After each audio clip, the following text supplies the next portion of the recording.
kesempatan kali ini kami akan membahas tokoh sejarah Indonesia yang sangat berjasa bagi bangsa kita, yaitu Profesor Dr. Insinyur Herman Yohanes.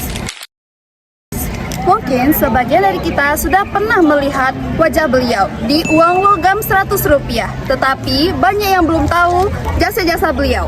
Oleh karena itu, mari kita bahas lebih dalam sosok Herman Yohanes. Herman Yohanes adalah seorang pendidik, ilmuwan, fisikawan, pejuang kemerdekaan, sekaligus tokoh nasional Indonesia. Beliau berasal dari Rote, Nusa Tenggara Timur. Selain dikenal sebagai ilmuwan yang cerdas, Herman Yohanes juga memiliki semangat nasionalisme yang tinggi. Ilmu yang dimilikinya tidak hanya digunakan untuk dunia pendidikan, tetapi juga dimanfaatkan untuk membantu perjuangan bangsa Indonesia dalam mempertahankan kemerdekaan dari penjajah. Profesi utama Herman Yohanes adalah ilmuwan dan pendidik. Beliau juga mengabdikan dirinya di dunia pendidikan hingga dipercaya menjadi Rektor Universitas Gadjah Mada pada tahun 1961 sampai 1966.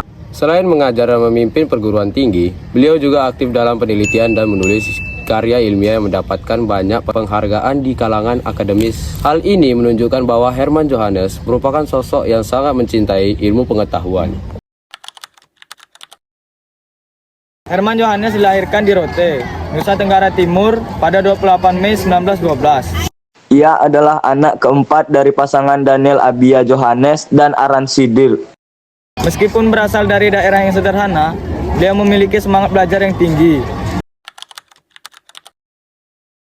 Herman Yohanes wafat pada tanggal 17 Oktober 1992 akibat kanker prostat. Beliau dimakamkan di pemakaman keluarga Universitas Gadjah Mada di Sawitsari, Yogyakarta. Untuk mengenang jasadnya, ia dianugerahkan gelar pahlawan nasional pada tahun 2009. Namanya diabadikan di berbagai tempat, diantaranya menjadi nama jalan, nama taman hutan raya, dan nama penghargaan bagi karya utama penelitian ilmu dan teknologi. Herman Yohanes berkecimpung pada dunia militer pada tanggal 4 November 1946.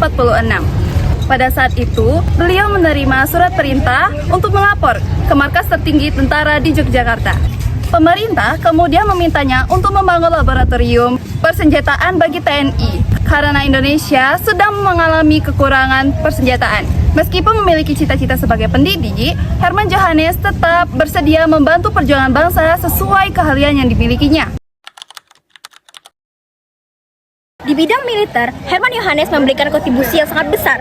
Ia memimpin pembangunan laboratorium persenjataan yang berhasil memproduksi berbagai bahan peledak untuk mendukung perjuangan TNI. Pada agresi militer Belanda 1 dan 2, beliau ikut menyusun strategi dengan memasang bom di beberapa jembatan penting, seperti jembatan kereta api Sungai Progo dan jembatan Bogem. Beliau juga ikut berperan dalam peristiwa serangan umum 1 Maret 1949. Semua tindakan tersebut bertujuan untuk menghambat pergerakan Belanda sehingga perjuangan mempertahankan kemerdekaan dapat berjalan secara efektif. Herman Yohanes diminta memasang bom karena keahliannya sebagai seorang fisikawan dan kimiawan, serta beliau memahami teori konstruksi jembatan sejak berkuliah di Teknis Hochschule. Pengetahuan tersebut, beliau mampu menemukan cara yang tepat untuk menghancurkan jembatan. Tujuan peledakan tersebut bukan sekedar merusak bangunan, tetapi menghambat laju pergerakan Belanda sehingga sulit memasuki wilayah Indonesia. Herman Yohanes merupakan sosok yang sangat patut diteladani. Beliau menunjukkan bahwa ilmu pengetahuan tidak hanya digunakan untuk meraih prestasi pribadi, tetapi juga dapat dimanfaatkan untuk membantu bangsa dan negara. Selain itu, beliau memiliki semangat pantang menyerah, cinta tanah air, bertanggung jawab, serta selalu mengutamakan kepentingan masyarakat. Dalam kehidupan sehari-hari, kita harus mulai dari beliau dengan cara belajar bersungguh-sungguh, tidak mudah menyerah, dan menghargai jasa para pahlawan. Sekian cerita sejarah tentang Profesor Dr. Insinyur Herman Yohanes. Bye!